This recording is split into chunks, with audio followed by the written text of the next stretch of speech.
Hello and welcome back to The Explainer. Now today, we are unpacking a story that honestly reads less like your standard corporate financial fraud and way more like a meticulously planned Hollywood-style heist. Except in this case, the vault that was cracked wide open, yeah, it belonged to the public. We're going to be looking at a masterclass in deception, a massive systemic failure, and an absolutely astonishing illusion of luxury that brought one of India's largest public sector banks right to its knees. Just take a second and look at that number. Literally 11,400 crore rupees. It is an absolutely staggering scale of stolen money. I mean, it's the kind of figure that's hard to even wrap your head around, right? Let alone trying to imagine it just disappearing from a heavily regulated banking system without a single alarm bell ringing for over 7 years. But it did. Okay, let's dive into this. On the left side of things, we have the reality for the common man. You miss one, maybe two EMIs, and the bank doesn't even hesitate to send recovery agents straight to your doorstep. But on the right, when a billionaire decides to just skip out on interest payments for 7 long years, the bank officials maintain absolute silence, quietly taking their bribes. It's a pretty stark, infuriating contrast, isn't it? Section 1. The Diamond Dynasty. Building a global illusion of luxury. So to really understand how someone pulls off a heist of this magnitude, we have to look at their glamorous cover story. You see, Nirav Modi didn't just pop out of nowhere. His family had really deep roots in the diamond trade. Back in the 1920s, his grandfather, Keshavlal Modi, was expanding the raw diamond business out of Gujarat, eventually reaching all the way to Singapore and Belgium. Decades later, leveraging all that massive generational knowledge, Nirav launched his own raw diamond business, Firestar Diamond, in 1999, and he became a total expert in the global trade, expanding incredibly fast.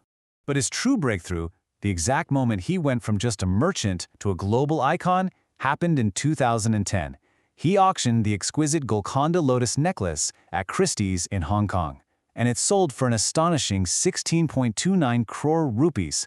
This was a monumental milestone. It actually placed an Indian jewelry brand on the cover of Christie's catalog for the very first time, replacing massive legacy brands like Cartier. He skyrocketed to the 85th spot on India's Forbes list.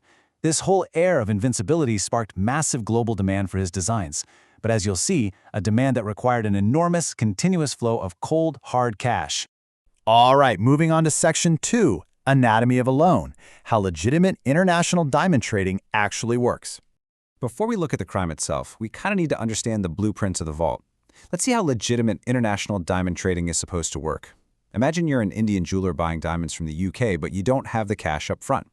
Now, getting a loan in India is really expensive because of high interest rates and exchange fees. So what do? You borrow from a foreign bank. But why would a foreign bank trust you? Well, they don't. They trust your Indian bank. First, you put down strict physical collateral at your Indian bank. Once that's secured, your Indian bank uses a SWIFT message to send a letter of undertaking, or an LOU, to the foreign bank.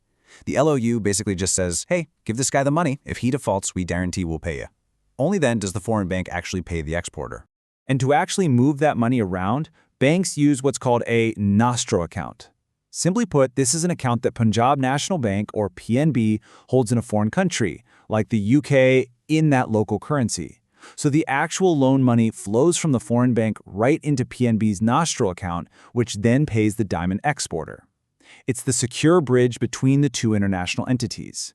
Which brings us to Section 3, the LOU loophole. Bribing the guards and bypassing the system. Now, what's really interesting about this slide is how the system is supposed to protect the bank from the inside. Every bank operates on a core banking system, or CBS. Think of it like a giant digital library. If a library rents out millions of books, it obviously needs a strict log of who took what, when it's due back, and what the late fees are, right? Well, the CBS does exactly this for every single transaction, loan, and LOU guarantee the bank makes. It's absolutely crucial because it allows the bank to audit itself and ensure everything balances out. But Nirav found a backdoor. He colluded with a deputy manager at PNB named Gokulnath Shetty. The deal they struck was, well, it was as simple as it was devastating. Shetty issued these massive LOU guarantees for Nirav without ever taking a single rupee in collateral. And more importantly, Shetty never logged these LOUs into the bank's CBS library. So to the higher-ups at PNB, these guarantees simply didn't exist. There was absolutely no digital trace of the massive risk the bank was secretly taking on. Section 4. The House of Cards. funneling the score through shell companies. So now he has access to all this unrecorded, guaranteed loan money. What did he do with this incredible score? It turns out this elite billionaire was running a shockingly cheap ground operation. He opened 17 shell companies across places like Hong Kong and Dubai. And who was running them? Dummy directors. People who were deliberately chosen because they were poorly educated, meaning they wouldn't ask any questions. Get this, he was quietly moving thousands of crores, yet he was paying these dummy directors a meager salary of just 8,000 rupees a month to sit on the paperwork. Incredible. And this brilliantly illustrates exactly how he inflated his loan requests. Nirav would buy a low-quality diamond for, say, 1 lakh rupees. He'd then do a fake sale of it to his own shell company for 10 lakh on paper. Then that shell company would sell it to another one of his shell companies for 50 lakh. He would then just walk into PNB and say, hey, I need an LOU for this 50 lakh diamond. By just round-tripping the exact same cheap rock through his 8,000 rupee a month directors, he was literally extracting massive cash payouts from the banks. So where did all this stolen public money go? It was funneled directly into buying legitimacy. He spent exorbitant amounts on global luxury advertising. If he wanted a celebrity brand ambassador, like Priyanka Chopra or Lisa Hayden, he would just happily pay double the market fee to secure them. He opened lavish boutiques on Madison Avenue in New York, with VIPs like Donald Trump Jr. attending the grand openings. Essentially, he was using public funds to build this impenetrable facade of extreme wealth, totally masking the massive internal rot.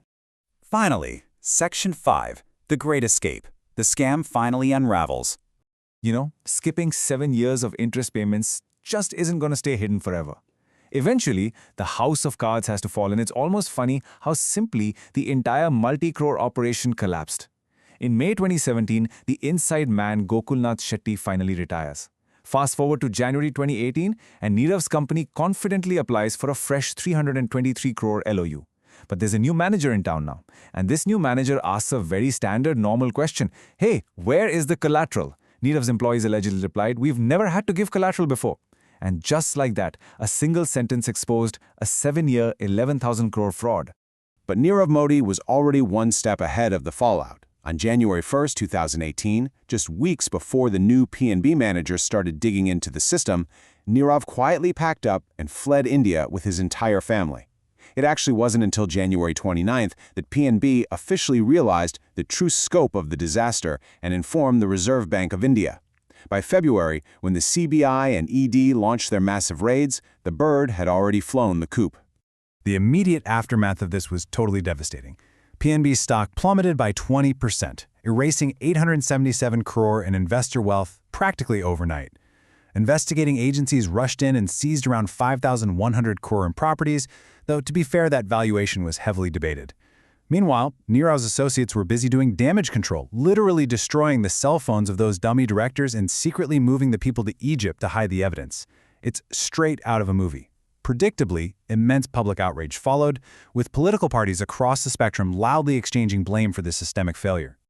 Then began the wild international legal battle. In March 2019, a UK journalist famously spotted Nirav just casually walking down the street in London. He was swiftly arrested. By February 2021, a UK court approved his extradition back to India. Nirav fought this relentlessly, of course, but by December 2022, his final appeals were rejected by the Royal Courts of Justice. Yet, strangely enough, his actual physical return to India has remained completely stalled ever since. Which brings us to the pretty sobering reality of today. The 11,400 crores of public money? Yeah, it has still not been fully recovered. And when you look at the wider banking landscape, where Indian banks have written off over 10 lakh crore in bad loans over recent years, it leaves us with a really critical, unsettling question. Are these just isolated incidents, or are the vault doors still sitting wide open? Will the banking system ever truly be able to protect the hard-earned money of the common taxpayer? Think about that for a second. Thank you so much for joining us on this explainer, and we'll catch you in the next one.